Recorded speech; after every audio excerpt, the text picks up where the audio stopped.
Hello ಸ್ನೇಹಿತರೆ, ಈಗ ಜಮೀರ್ ಅಹಮದ್ ಖಾನ್ ಅವರನ್ನ ಪಕ್ಷದಿಂದ ಹೊರಹಾಕಬೇಕು ಅಂತ ಹೇಳಿ ಸಾಕಷ್ಟು ಜನ ಪ್ಲಾನ್ ಅನ್ನ ಮಾಡಿಕೊಂಡಿದ್ದಾರೆ. ಇದೇ ಕಾಂಗ್ರೆಸ್ ಪಟ್ಸಾಲಿಯಲ್ಲಿ ಇದೇ ರೀತಿಯ ಚರ್ಚೆಗಳು ನಡೀತಾ ಇದೆ. ಕರ್ನಾಟಕ ಕಾಂಗ್ರೆಸ್ನಲ್ಲಿ ಸಚಿವ ಸಂಪುಟ ರಚನೆಯ ಕಸರತ್ತು ತೀವ್ರಗೊಳ್ತಾ ಇದೆ.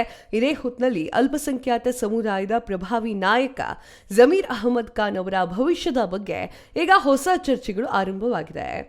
ಹಲವು ವರ್ಷಗಳಿಂದ ಕಾಂಗ್ರೆಸ್ ಪಕ್ಷಕ್ಕಾಗಿ ದುಡಿದು ಬಂದಿರುವಂತಹ ಜಮೀರ್ ಅಹಮದ್ ಖಾನ್ ಅವರಿಗೆ ಸಚಿವ ಸ್ಥಾನ ಸಿಗೋದಿಲ್ಲ, ಅದು ಫಿಕ್ಸ್. ಯಾಕಂತಂದ್ರೆ ಜಮೀರ್ ಅಹಮದ್ ಖಾನ್ ಅವರ ಒಂದು ಆಡಿಯೋ ಸಿಕ್ಕಾಪಟ್ಟೆ ವೈರಲ್ ಆಗಿತ್ತು. ಈ ಆಡಿಯೋವನ್ನ ಕೇಳಿ ರಾಹುಲ್ ಗಾಂಧಿ ಅವರೇ ಕೋಪ ಮಾಡಿಕೊಂಡಿದ್ದಾರೆ.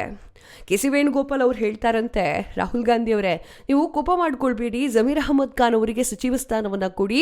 ಅವರು ಕೇರಳಕ್ಕೆ ಸಿಕ್ಕಾಪಟ್ಟೆ ಕೊಡುಗೆಯನ್ನು ಕೊಟ್ಟಿದ್ದಾರೆ, ಅವ್ರು ಬಂದು ಕ್ಯಾಂಪೇನ್ ಎಲ್ಲ ಮಾಡಿದ್ದಾರೆ ಅಂತ ಹೇಳಿ ರಾಹುಲ್ ಗಾಂಧಿ ಹೇಳ್ತಾರಂತೆ. ಒಂದೇ ವಿಡಿಯೋ ವೈರಲ್ ಆಗಿರೋದು, ಬಟ್ ನನ್ನ ಹತ್ರ ತುಂಬ ಆಡಿಯೋಗಳಿದ್ದಾವೆ. ಜಮೀರ್ ಅಹಮದ್ ಖಾನ್ ಅವ್ರು ಮಾತನಾಡಿರುವಂತಹ ತುಂಬ ಆಡಿಯೋಗಳಿದ್ದಾವೆ, ಸುಮ್ಮನೆ ಅವ್ರು ವಹಿಸ್ಕೊಂಡು ಬರಬೇಡಿ ಅಂತ ಹೇಳಿ. ಅಂದರೆ ಜಮೀರ್ ಅಹಮದ್ ಖಾನ್ ಅವರಿಗೆ ಸಿಕ್ಕಾಪಟ್ಟೆ ಕಷ್ಟ ಇದೆ ರಾಜಕೀಯ ಜೀವನ. ಜಮೀರ್ ಅಹಮದ್ ಖಾನ್ ಅವರು ಕಾಂಗ್ರೆಸ್ ಸಂಕಷ್ಟದ ದಿನಗಳಲ್ಲೂ ಕೂಡ ಪಕ್ಷಕ್ಕೆ ನಿಂತವರು. ರಾಜ್ಯದಾದ್ಯಂತ ಅಲ್ಪಸಂಖ್ಯಾತಗಳ ಮತಗಳನ್ನು ಒಗ್ಗೂಡಿಸುವಂತಹ ಕೆಲಸವನ್ನು ಮಾಡಿದವರು. ಅನೇಕ ಕ್ಷೇತ್ರದಲ್ಲಿ ಕಾಂಗ್ರೆಸ್ ಅಭ್ಯರ್ಥಿಗಳ ಗೆಲುವಿನ ಹಿಂದೆ ಜಮೀರ್ ಅಹಮದ್ ಖಾನ್ ಅವರ ಸಂಘಟನಾ ಶಕ್ತಿ ಕೂಡ ಇದೆ. ಆದರೆ ಜಮೀರ್ ಅಹಮದ್ ಖಾನ್ ಅವರು ದ್ವೇಷದಿಂದ ಒಂದಿಷ್ಟು ಕೆಲಸವನ್ನು ಮಾಡಿದ್ರು ಎನ್ನುವಂತಹ ಮಾತು ಕೂಡ ಹಾಗೆ ಬರ್ತಾ ಇದೆ.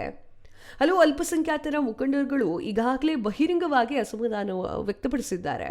ಜಮೀರ್ಗೆ ಸಚಿವ ಸ್ಥಾನ ಸಿಗದೆ ಹೋದರೆ ಕಾಂಗ್ರೆಸ್ ವಿರುದ್ಧ ಹೋರಾಟ ಮಾಡ್ತೇವೆ, ಇದು ಅನಿವಾರ್ಯ ಅಂತ ಹೇಳಿ ಎಚ್ಚರಿಕೆಯನ್ನು ನೀಡ್ತಾರೆ. ಅಷ್ಟೇ ಅಲ್ಲ, ಜಮೀರ್ ಅವರಿಗೆ ಹೊಸ ರಾಜಕೀಯ ಪಕ್ಷ ಕಟ್ಟುವಂತೆ ಕೆಲ ಬೆಂಬಲಿಗರು ಕೂಡ ಒತ್ತಾಯವನ್ನು ಮಾಡ್ತಾ ಇದ್ದಾರಂತೆ. ನೀವು ಪಕ್ಷ ಕಟ್ಟಿದ್ರೆ ನಾವು ನಿಮ್ಮ ಜೊತೆ ಇರ್ತೇವೆ ಅಂತ ಹೇಳಿ ಸಾಮಾಜಿಕ ಜಾಲತಾಣದಲ್ಲಿ ಅವರು ಹೇಳ್ತಾ ಇದ್ದಾರೆ. ಇನ್ನೊಂದು ಕಡೆ ಕೆಲವು ಮುಸ್ಲಿಂ ಧರ್ಮಗುರುಗಳು ಹಾಗೂ ಸಮುದಾಯದ ಮುಖಂಡರು ಕೂಡ ಜಮೀರ್ ಅವರನ್ನ ಕಡೆಗಣಿಸಬಾರದು ಅಂತ ಹೇಳಿ ಹೈಕಮಾಂಡ್ಗೆ ಪರೋಕ್ಷವಾಗಿ ಹೇಳ್ತಾನೆ ಬಂದಿದೆ. ಜಮೀರ್ ಅಹಮದ್ ಖಾನ್ ಅವ್ರನ್ನ ನೀವೇನಾದರೂ ಬಿಟ್ರಿ ಅಂದರೆ ನಮ್ಮ ಎಲ್ಲ ಮತಗಳನ್ನು ನೀವು ಕೈಚಲ್ಲಿ ಕೂತ್ಕೊಂಡ್ರಿ ಅಂತ ಅರ್ಥ ಅಂತ ಹೇಳಿ. ಆದರೆ ಜಮೀರ್ ಅಹಮದ್ ಖಾನ್ ಕಾಂಗ್ರೆಸ್ ತೊರೆದು ಹೊಸ ಪಕ್ಷವನ್ನು ಕಟ್ಟುತ್ತಾರಾ ಗೊತ್ತಿಲ್ಲ, ಅಧಿಕೃತವಾಗಿ ಎಲ್ಲೂ ಕೂಡ ಹೇಳಿಲ್ಲ. ಬಟ್ ಕಾಂಗ್ರೆಸ್ಸಿಂದ ಹೊರಗೆ ಎಳೆದು ಹಾಕಿದ್ರೆ ಜಮೀರ್ ಅಹಮದ್ ಖಾನ್ ಅವರು ಕಟ್ತಾರೆ ಪಕ್ಷವನ್ನು. ಕಾಂಗ್ರೆಸ್ ನಾಯಕತ್ವದೊಂದಿಗೆ ಅವರಿಗಿರುವಂತಹ ಸಂಬಂಧ ಮುರಿದು ಬೀಳುವಂತಹ ಸಾಧ್ಯತೆಗಳು ಹೆಚ್ಚಾಗಿದೆ. ಜಮೀರ್ ಅಹಮದ್ ಖಾನ್ ಅವರು ಒಂದು ವೇಳೆ ಸಚಿವ ಸ್ಥಾನ ಸಿಗದೆ ಹೋದರೆ ಅಸಮಾಧಾನ ಸಿಕ್ಕಾಪಟ್ಟೆ ಮುಗಿಲೇ ಇರುತ್ತೆ. ಕಾಂಗ್ರೆಸ್ ಅಲ್ಪಸಂಖ್ಯಾತ ಮತ ಬ್ಯಾಂಕ್ ಮೇಲೆ ಅದರ ಪರಿಣಾಮ ಬೀಳುವಂತಹ ಸಾಧ್ಯತೆಗಳಿದ್ದಾವೆ.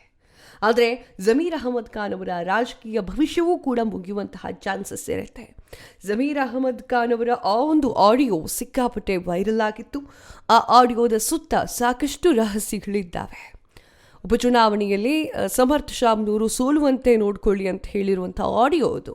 ಸೊ ಜಮೀರ್ ಅಹಮದ್ ಖಾನ್ ಅವರು ಇರಲಾರ್ದೆ ಇರುವೆ ಬಿಟ್ಕೊಂಡ್ರಾ, ಇದು ಗೊತ್ತಾಗ್ತಾ ಇಲ್ಲ.